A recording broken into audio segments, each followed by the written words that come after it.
Graça e paz, irmãos. Amém? Quero agradecer pelo convite ao pastor Walker, dizer que é um prazer estar com vocês mais uma vez. E é responsabilidade também muito grande poder substituir o pastor de vocês pelo zelo que eu sei que ele tem pela palavra de Deus.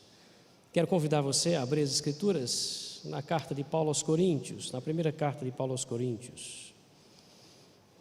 Deixar também um abraço da Igreja Batista em Bodocongó, a igreja da qual pastoreio, vossos primos, brincadeira, vossos irmãos em Cristo. 1 Coríntios, capítulo 1. Veja, essa carta foi escrita pelo apóstolo Paulo, quando ele ainda, digamos, pastoreava a igreja em Éfeso. Ele passava pouco tempo nas igrejas que ele mesmo fundava, que ele mesmo iniciava, mas em Éfeso ele passou um bom tempo. E ele estava na igreja em Éfeso por volta do ano 55, ali depois de Cristo, quando ele escreve então essa carta à igreja em Corinto. A cidade de Corinto era uma cidade bastante desenvolvida na sua movimentação comercial, vamos colocar dessa maneira. E também era uma cidade conhecida por ser uma cidade portuária, uma cidade muito movimentada.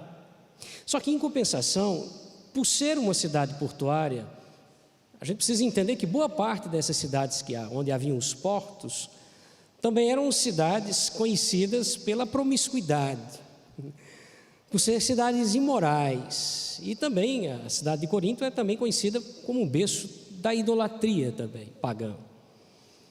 O que foi que aconteceu? Essa cidade era uma cidade, talvez precisasse ser conhecida como a cidade mais importante da província romana da Acaia. E na terceira viagem missionária do apóstolo Paulo, passando por Corinto, ele começa uma igreja cristã naquela cidade. Em sua maioria, as pessoas que faziam parte daquela igreja, que compunham aquela igreja, eram feitas de não-judeus, de gentios, ou seja, que já não tinham muito zelo com a vida moral, como eram os judeus que se convertiam ao cristianismo. Por que eu estou dizendo isso? Porque a igreja ela sentiu uma grande dificuldade em vivenciar a santificação, por essa razão. Já eram pessoas que estavam acostumadas a viver a promiscuidade, a imoralidade da própria cidade. E dentro daquele contexto em que estavam vivendo, manter-se santo era um grande desafio. Paulo então fica sabendo, recebe notícias de como estava a igreja na cidade de Corinto e decide escrever então essa carta para eles. Os problemas eram muitos, diversos problemas, desde problemas doutrinários, na carta a gente encontra muito Paulo falando sobre isso, a problemas comportamentais, podemos até dizer como consequência disso, também problemas comportamentais. E eu quero ler com vocês apenas os primeiros 9 versículos da carta, que traz a ideia da introdução dessa carta de Paulo. E eu quero que você acompanhe a leitura comigo. Verso 1 até o verso 9. Essa primeira perícope diz assim: Paulo, chamado pela vontade de Deus para ser um apóstolo de Jesus Cristo, escrevendo juntamente com o irmão Sóstenes, escrevendo à igreja de Deus, verso 2, que está em Corinto, aos santificados em Cristo Jesus, mas também chamados para ser santos, juntamente com todos os que em todo lugar invocam o nome do nosso Senhor Jesus Cristo, Senhor que é deles e também nosso. A vocês, graça e paz, da parte de Deus, o nosso Pai, e do Senhor Jesus Cristo. Eu sempre dou graças ao meu Deus a vosso respeito, a propósito da sua graça que vos foi dada em Cristo Jesus. Faço isso porque em tudo vocês foram enriquecidos nele, em toda palavra e em todo conhecimento. Assim também como o testemunho de Cristo tem sido confirmado em vós, de maneira que não vos falte nenhum dom, aguardando vós a revelação de nosso Senhor Jesus Cristo. O Senhor Jesus Cristo, verso 8, o qual também vos confirmará até o fim, para serdes irrepreensíveis no dia do nosso Senhor Jesus Cristo. Fiel é a palavra pelo qual fostes chamados à comunhão do seu Filho Jesus, nosso Senhor. Eu vou me deter nessa noite de uma forma especial no versículo 2. No versículo 2. Mas eu precisei fazer toda a leitura para a gente entender um pouco desse contexto. E eu queria tratar com vocês sobre a égide do tema Características da Igreja de Deus. Características da Igreja de Deus. Vamos orar mais uma vez? Feche seus olhos. Pai, é-nos um prazer imenso poder estar na Tua presença, junto com irmãos com quem nós nos identificamos pela fé. Nós estamos aqui e viemos a esse lugar com um propósito único ou maior de adorar Teu santo nome, mas também de ouvir o Senhor falar ao nosso coração por meio da Tua palavra. E nós pedimos nesse instante, debruçados sobre ela, fala ao nosso coração, não aquilo que queremos, mas aquilo que precisamos. Nós pedimos em nome de Jesus, trata conosco, Senhor, e nos ensina essas verdades tão preciosas para nós. Amém. Verso 1, Paulo se identifica como uma carta, o emissário. Ele diz: Paulo, chamado pela vontade de Deus para ser apóstolo de Jesus Cristo, e o irmão Sóstenes. Perceba que ele traz uma ênfase no verso 1. É proposital quando ele diz isso: chamado pela vontade de Deus para ser apóstolo. Porque dessa maneira, Paulo já inicia a carta rebatendo alguns crentes insubmissos ou rebeldes, que costumavam questionar a apostolicidade de Paulo, que diziam que ele não era um apóstolo se comparado aos outros apóstolos a quem Jesus chamou ali pessoalmente. E por essa razão, ou seja, por ser Paulo diferente dos demais, talvez ele não devesse ser ouvido como os outros. Então, por isso é que Paulo já começa dizendo: apóstolo pela vontade de Deus, ou foi Deus que me fez um apóstolo. Aí no finalzinho do verso, ele cita alguém que está com ele a escrever a carta, está ao seu lado, o irmão Sóstenes. Está aí, os casais que gostam de colocar nomes bíblicos nos meninos, esse não é muito bonito, Sóstenes. Quem é esse Sóstenes? Não dá para precisar. Alguns comentaristas dizem que se tratava de um líder da comunidade judaica na cidade de Corinto, baseado no Sóstenes citado por Lucas em Atos dos Apóstolos. Mas, como não dá para fechar e dizer que é esse Sóstenes, eu me detenho a perceber como lição apenas como é importante esse companheirismo na liderança cristã, não é? Como é importante isso. O verso 2 é o verso que eu quero destacar para tratar com vocês essa noite de uma forma mais precisa. Veja, no verso 2, o apóstolo Paulo identifica os seus destinatários. Ele se identifica como emissário no verso 1, e no verso 2 ele diz para quem está escrevendo. E aí ele identifica os crentes da igreja de Corinto. Veja a maneira como ele fala a respeito deles. Verso 2: a igreja de Deus, que está em Corinto, os santificados em Cristo Jesus, chamados para ser santos, com todos os que em todo lugar invocam o nome do nosso Senhor Jesus Cristo, Senhor deles e nosso. Essa é a maneira como ele identifica a igreja. No versículo 3, ele expressa o seu desejo de que a graça de Deus, ou seja, o favor que eles não mereciam e que se expressa por meio da salvação em Cristo Jesus, e a paz de Deus, que é o resultado desse favor imerecido, a paz que eles agora desfrutam da relação deles com Deus, é algo que Paulo deseja para aquela igreja, que sejam sempre manifestas na vida da igreja. No verso 3 ele diz: graça a vós outros e paz. Paz como resultado dessa graça, da parte de Deus nosso Pai e do Senhor Jesus Cristo. Aí no versículo 4, Paulo diz que sempre quando faz orações por eles, agradece a Deus pela maneira como Deus tem tratado aquela igreja. Olha o verso 4: sempre dou graças a meu Deus a vosso respeito, a propósito de sua graça que vos foi dada em Cristo Jesus. No verso 5, ele detalha esses favores que Deus tem feito pela igreja e que leva Paulo a agradecer a Deus por isso. Verso 5 ele diz: porque em tudo fostes enriquecidos nele, em toda palavra e em todo conhecimento. Ou seja, Paulo está reconhecendo que Deus tem enriquecido a igreja com qualidades espirituais.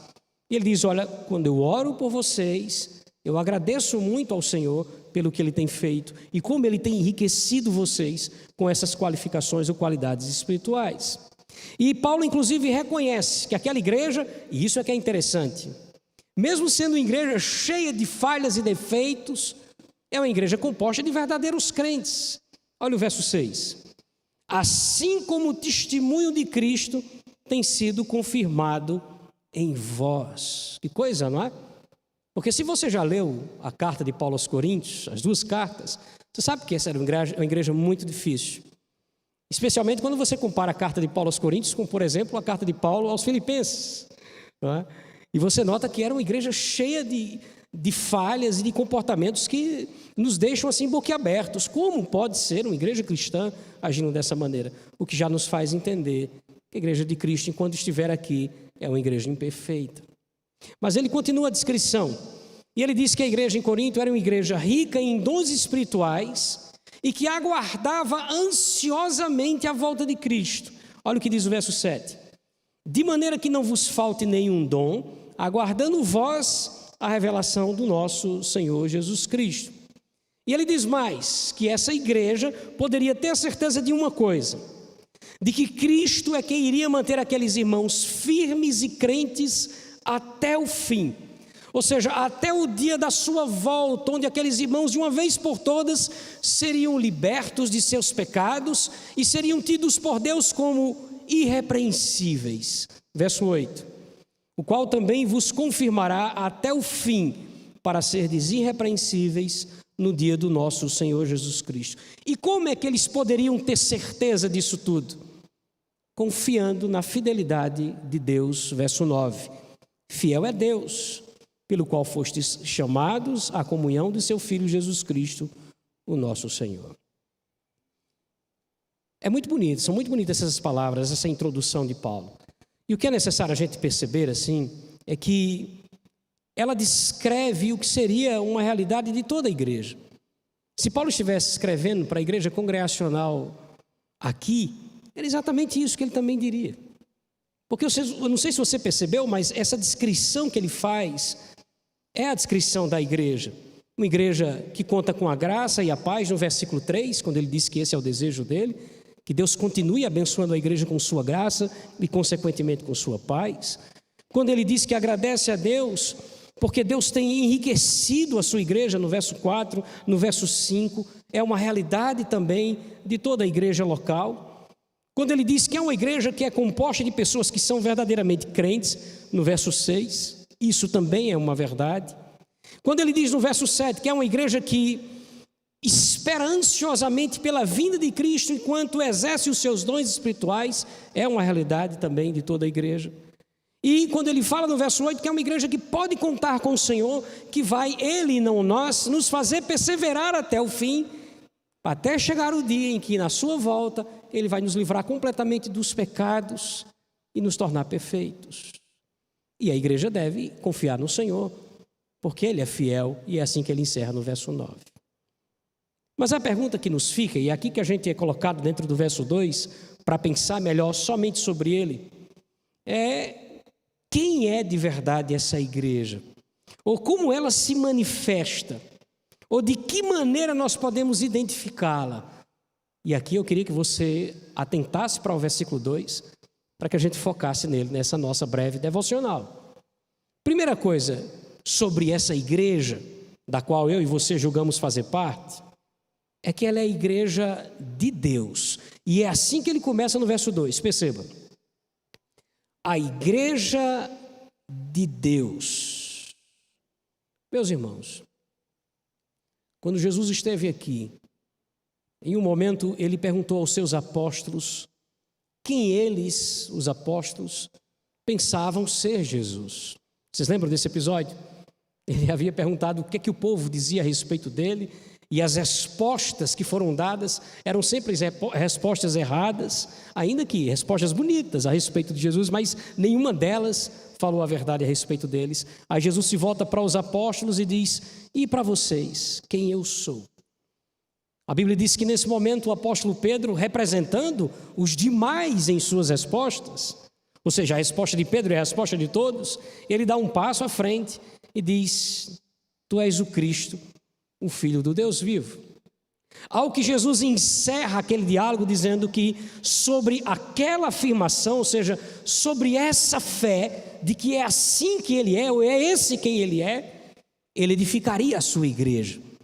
Essa seria a pedra de edificação de sua igreja. Em outras palavras, todos aqueles que crescem dessa maneira, todos aqueles que creem em Cristo Jesus como o Salvador das suas vidas, todos aqueles que creem em Jesus e fazem dele, por essa razão, o Senhor de suas vidas, passam a fazer parte dessa igreja, que é a igreja de Deus, que é dito aí no final do verso 2, olha, no final do verso 2, juntamente com todos aqueles que em todo lugar invocam o nome do nosso Senhor Jesus Cristo.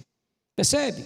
É uma igreja que está espalhada sobre a face da terra, junto com todos aqueles que invocam, todos aqueles que professam a mesma fé que o apóstolo Pedro professou. É engraçado, porque quando você vai lá para a carta de Pedro, ele diz assim: uma fé preciosa, igualmente preciosa, a que Deus tinha concedido a eles, Deus concedeu também à sua igreja.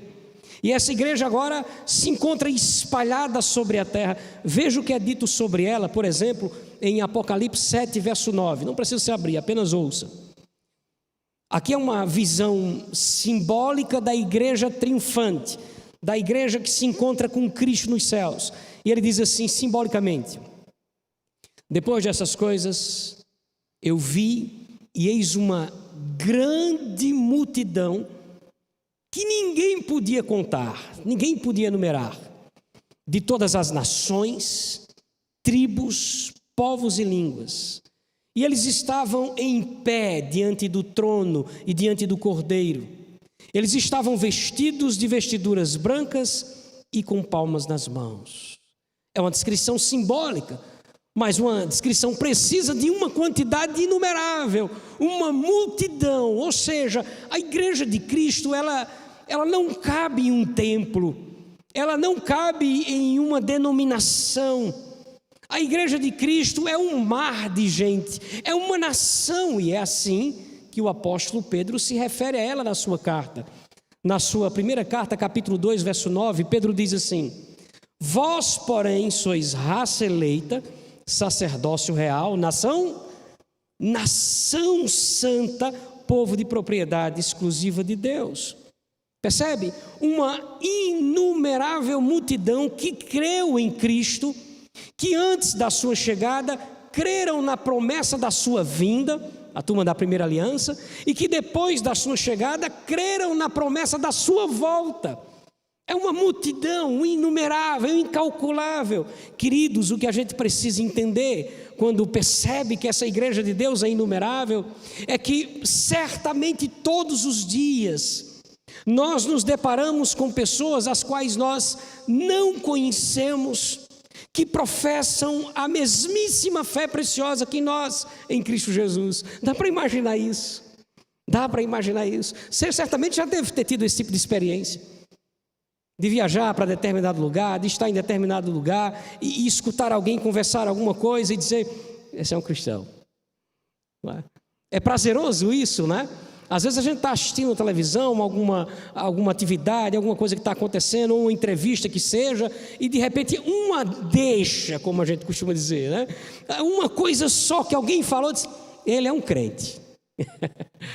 A gente já identifica, esse cara faz parte da igreja de Cristo. Todos os dias, meus irmãos, nós topamos com pessoas que nós não conhecemos, nos lugares onde nós vamos, e que professam a mesmíssima preciosa fé em Cristo Jesus. Algumas dessas pessoas ocupam hoje cargos elevadíssimos, algumas das quais nós só conhecemos pela TV, outras não. outras fazem manutenção nas praças da nossa cidade, recolhendo os lixos das nossas ruas. O que é interessante saber é que a palavra do Senhor nos garante que no melhor e mais precioso e mais importante dia da vida dessa igreja, que é a volta de Cristo, nós vamos conhecer a todos eles. A todos eles. Amém? Isso é precioso. Essa é a igreja de Deus. Agora perceba, enquanto isso não acontece, ou seja, enquanto Cristo não volta e nos faz conhecidos de todos, ainda assim, Deus nos dá o prazer de conhecer, de conviver, de comungar com parte desse povo. E aí a gente precisa, olhando para o verso 2, entender como a igreja de Cristo, a igreja de Deus, ela se manifesta. Olha o verso 2. A igreja de Deus, mas que está onde? Que está em Corinto. Entenda, é verdade que essa igreja é imensa, incalculável, como a gente viu aqui em Apocalipse, né? Ninguém podia enumerar. Isso é verdade. Mas é verdade também que essa igreja, ela se manifesta em nossas comunidades locais. Perceba, a igreja de Deus também está em Corinto. E é o que Paulo está dizendo. A igreja de Deus, mas ali, na cidade de Corinto. A igreja de Deus também está em Campina Grande.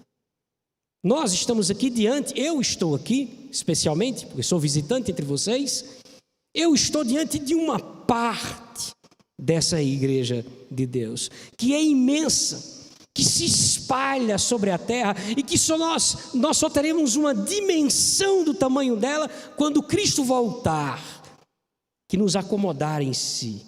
E aí a gente vai perceber tamanho dessa igreja, mas ainda assim Ele concede a cada um de nós o prazer, o privilégio de experimentar, o conhecer e o se relacionar com a igreja, como ela se manifesta. Então veja, se você olhar para a carta de Paulo aos Coríntios, se você depois for dar uma lida nessa carta, você vai ver que Paulo escreveu para tratar, entre outros assuntos, de questões que são peculiares a igrejas locais. Paulo fala, por exemplo, aqui em Coríntios, sobre os problemas da unidade entre os irmãos. Ele fala sobre a forma correta de se cultuar, né? Especialmente o culto público, ele fala disso. Ele fala da maneira certa que você deve participar da ceia do Senhor, ele trata disso na carta. Ele fala até mesmo na carta de disciplina eclesiástica. Aí eu pergunto a você, como isso seria possível sem viver a realidade da igreja local? Percebe?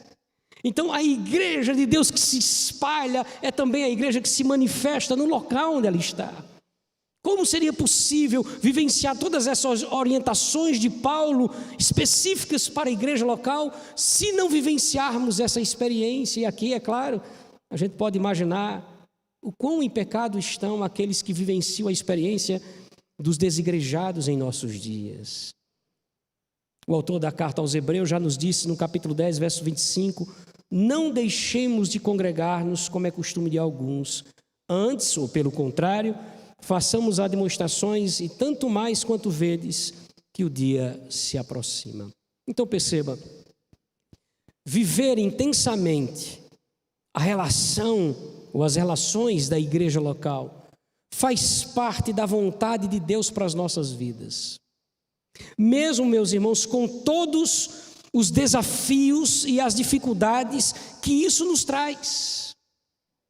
Agora perceba, desafios e dificuldades que são reais em qualquer relacionamento nosso, ou não? Nós temos desafios e dificuldades nos relacionamentos familiares, nos relacionamentos profissionais. Temos também desafios e dificuldades nos relacionamentos com a igreja, mas que muitas vezes não parecem ser tolerados quando se trata da igreja. O que nos faz entender que nós estamos ignorando o fato de que essa igreja é composta de crentes imperfeitos e que somente com a chegada de Cristo Jesus é que eles serão irrepreensíveis. Essa é a realidade. Mas nós não podemos negar que o desejo de Deus, os planos de Deus e a ordem de Deus é que comunguemos entre nós como igreja local. É que vivenciamos e experimentamos esse privilégio que é viver a experiência da manifestação da Igreja de Cristo, não é? De forma local. Deixa eu pegar meu script aqui. Essa janela de vocês é muito grande. Mas até que isso aconteça, ou seja, até que Cristo volte e a igreja seja perfeita e vença dessa maneira os seus pecados, ela terá que lutar para revelar a sua identidade. Então veja, nós entendemos que a igreja de Deus é a igreja de Deus, como inicia o verso 2. Nós entendemos que essa igreja se manifesta na localidade, ou seja, no lugar onde ela está. Mas nós precisamos entender que ela tem uma identificação. E ele fala sobre isso na metade do verso 2 em diante.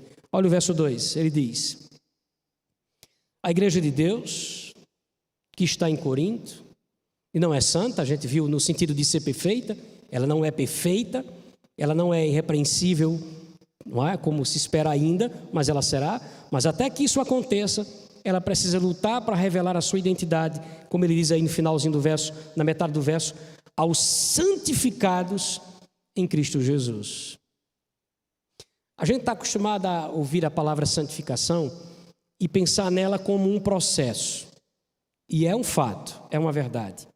Mas aqui nesse contexto, e eu vou mostrar a você que de fato é assim, ele não está falando do processo de santificação.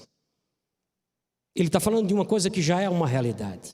É por isso que ele diz aos santificados. E o que é que ele quer dizer com isso? Ele está dizendo que a igreja é composta de pessoas que foram separadas por Deus e para Deus. Essa é, inclusive, o significado primário da palavra santo, né? Que significa separado. Então, o que Paulo está dizendo é que essas pessoas já foram separadas por Deus e para Deus. E isso aconteceu exatamente quando Deus nos concedeu a capacidade de crer em Cristo Jesus.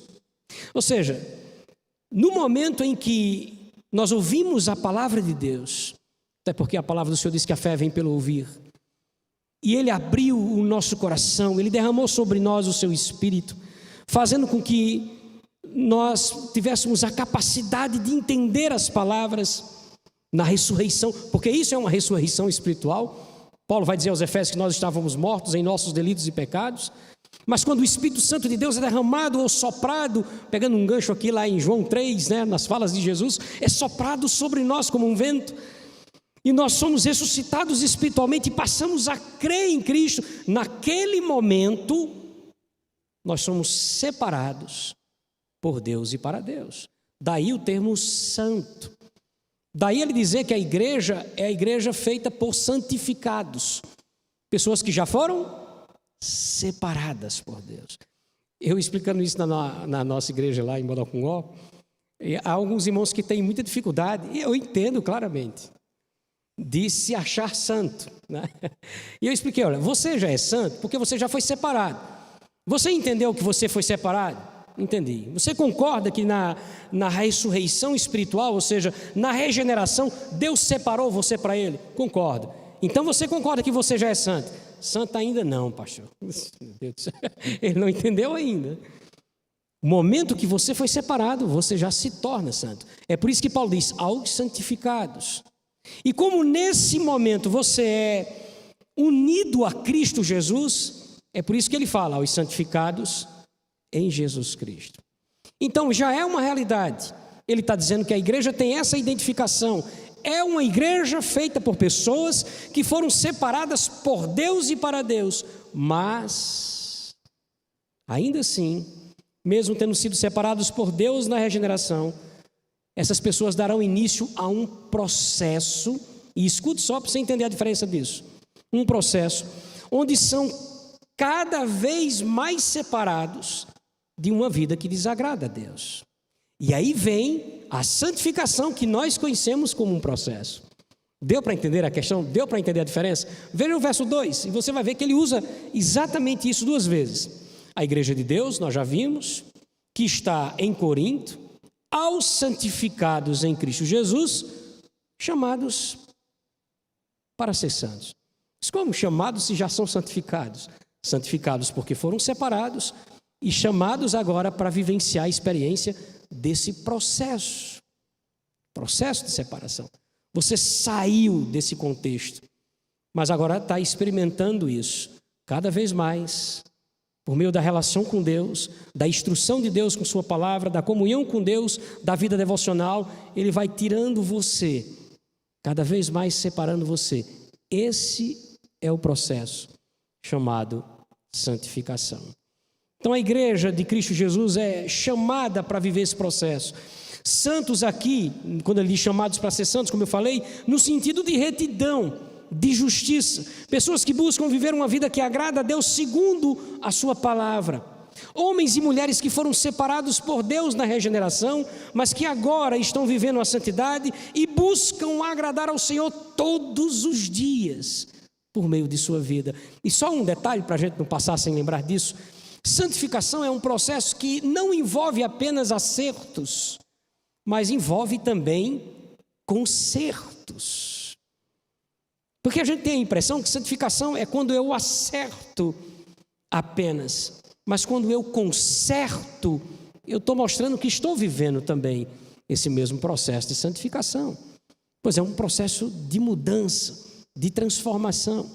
E como também é um processo, não vamos dar conta de encerrar esse processo enquanto estivermos vivos.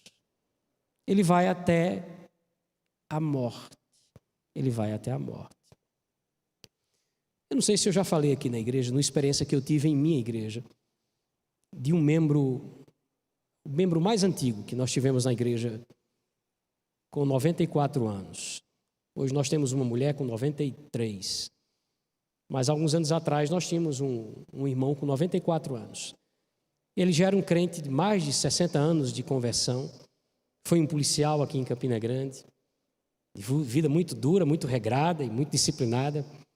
E veio para a nossa igreja já idoso, e eu tive o privilégio de conhecê-lo e pastoreá-lo aí nos seus últimos anos de vida, seus últimos 5 anos de vida. Aquele irmão não faltava um culto, né? Ele já muito idoso e muito cheio de dores, muitas dores. Ele era um senhor bem alto. E eu lembro que ele vir para a igreja, ele tomava Dorflex e um banho bem quente. Era essa a receita dele. Eu fiz questão de anotar para quando chegar meu tempo. Mas ele dizia: pastor, olha, e eu fui para o médico, e o médico disse: senhor Mendonça, o senhor não pode estar tomando esses Dorflex o tempo todo. Eu disse: por que não? Eu disse: porque senão o senhor vai morrer. Eu disse: meu amigo, com 94 anos, você acha que eu espero o que mais na minha vida, né? E ele não perdia um culto, e era um exemplo de vida e de disposição de buscar a Deus para nós. Mas o que eu quero dizer é que uma certa terça-feira, eu passei na casa dele, de sua esposa, para buscá-los para a reunião de oração em nossa igreja, e ele estava muito incomodado, porque ele havia mandado retelhar a casa, e o pedreiro que havia feito isso tinha tirado as telhas velhas, e ele tinha autorizado que o pedreiro levasse as telhas velhas para si, mas ele colocou junto com as velhas algumas telhas novas. E aí o velho esperto percebeu e chamou ele para a conversa. E ele disse: pastor, olha, eu não vou dizer que foi o velho homem, mas foi o velho policial que falou mais alto, e eu fui muito duro nas minhas palavras com aquele homem. E daí, quando ele saiu, eu percebi que talvez ele não tivesse feito isso propositalmente, porque de verdade eu deixei muito misturado as telhas. Quando a gente tirou embaixo e eu mandei mexer, e estavam realmente muito misturadas, e foi isso que ele alegou, e pediu perdão, mas eu fui muito rude. E agora eu estou muito triste com isso. Eu pequei contra Deus. O que é que eu faço? Eu disse: olha, já pediu perdão a Deus? Ah, já, com certeza. Já me tranquei ali, já chorei, já orei.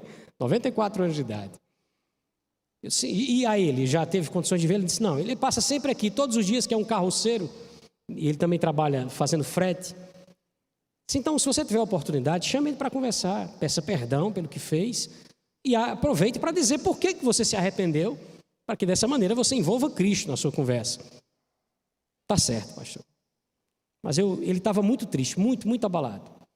5 minutos depois dessa conversa, aquele homem estava morto, abraçado comigo. Ele se sentiu mal, não sei se aquilo desencadeou isso, mas ele se sentiu mal com o que aconteceu, estava se sentindo mal por isso. E ele se abraçou comigo, ele estava sentado numa cadeira e se abraçou comigo, eu em pé, e ali mesmo ele morreu.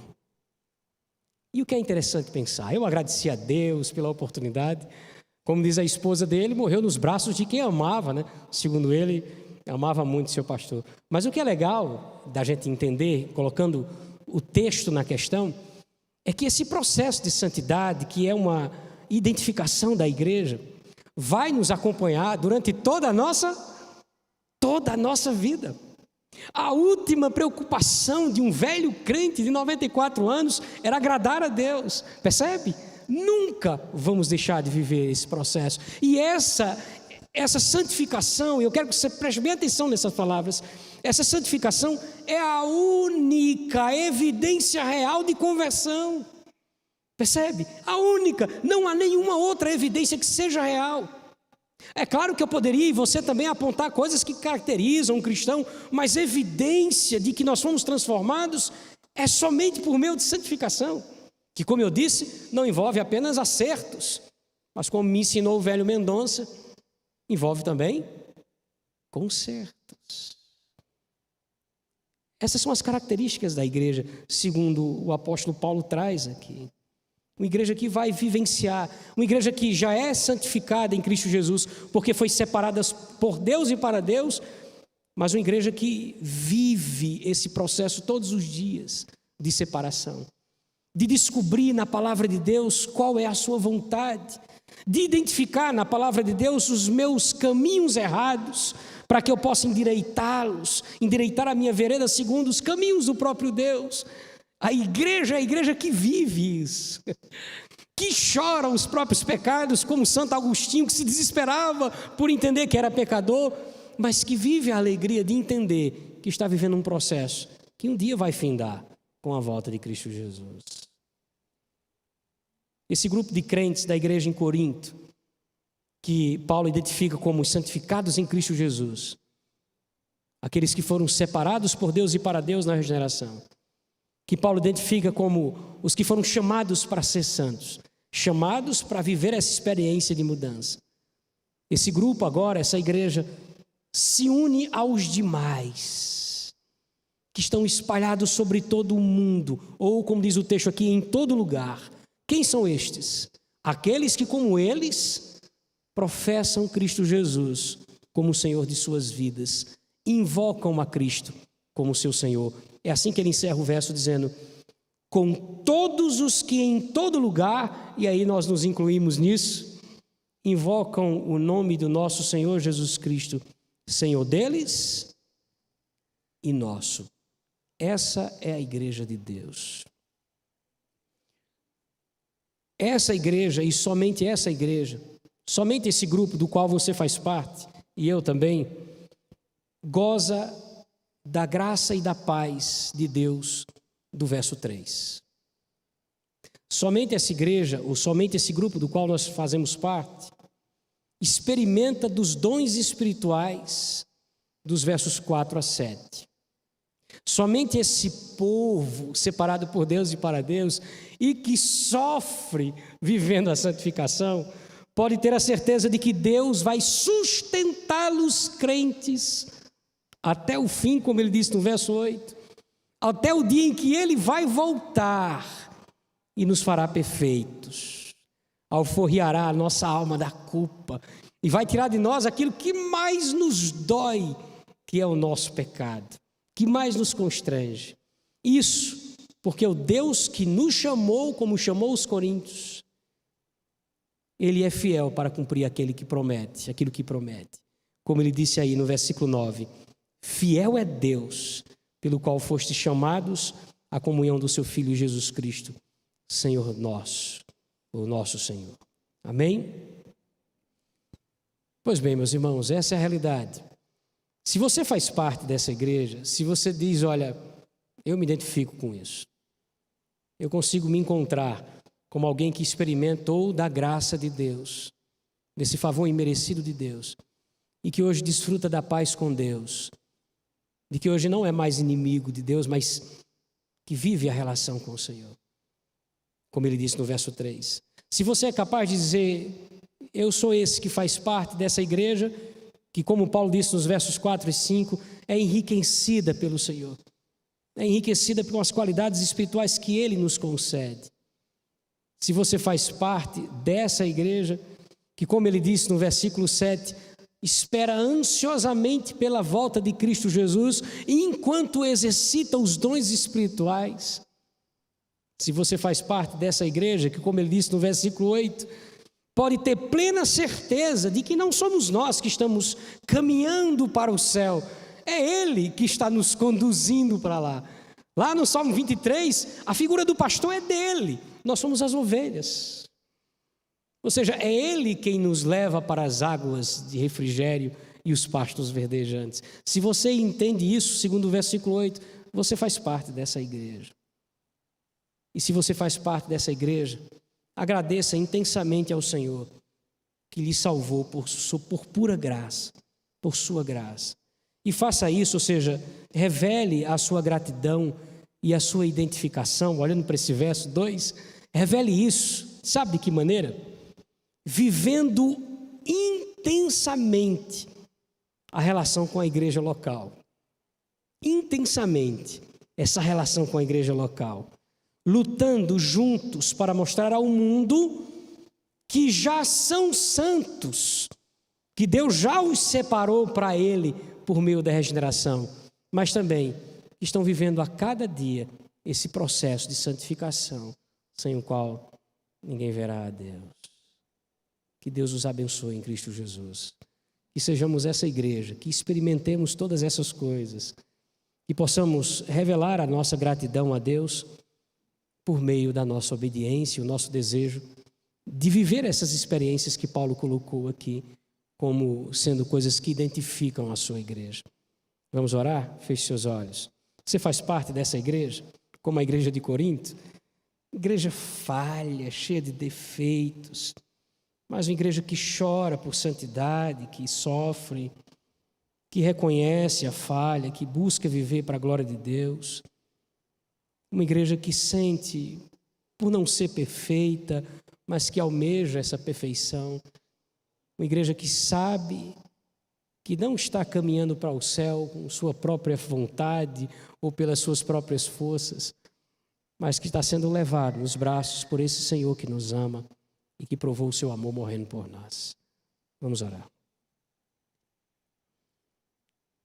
Santo Deus, como é bom lembrar dessas coisas. E eu digo lembrar porque nós já sabemos dessas coisas. Nós já sabemos de todas elas. Nós dizemos a Ti, Senhor, inclusive, que não há na vida maior razão para alegria do que isso que nós acabamos de ouvir. Pois o Senhor pode nos abençoar, como abençoa também os demais, com saúde, e nós Te louvamos por isso. Com bens materiais e provisão, e nós Te louvamos por isso. Com conquistas, e nós reconhecemos o Senhor em tudo isso.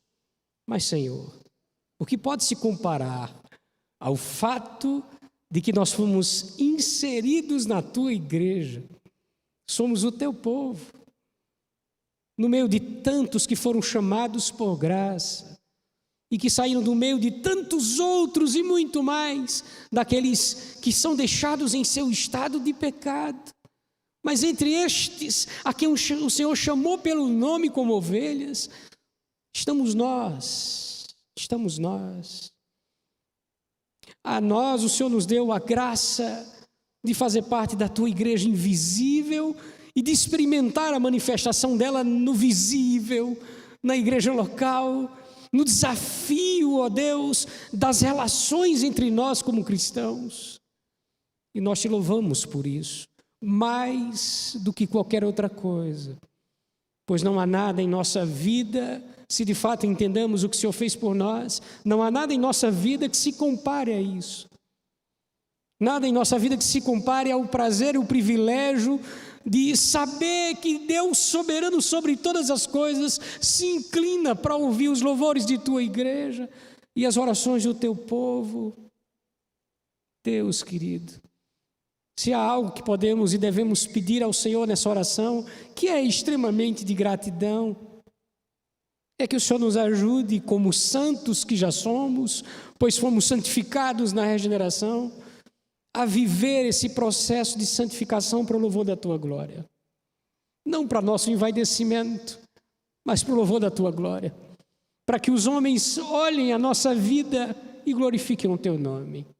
É só isso que queremos, até porque nós temos plena consciência de que absolutamente nada vai atrapalhar o nosso caminho para a glória. Não há mais empecilhos, obstáculos, pois não há mais condenação para os que estão em Cristo Jesus. Então, ó Deus, findamos a nossa oração te pedindo somente isso. Nos faz provar o nosso amor por Ti, a nossa gratidão e o nosso reconhecimento, vivendo e experimentando intensamente a vida da igreja. Amém. Deus os abençoe em Cristo Jesus.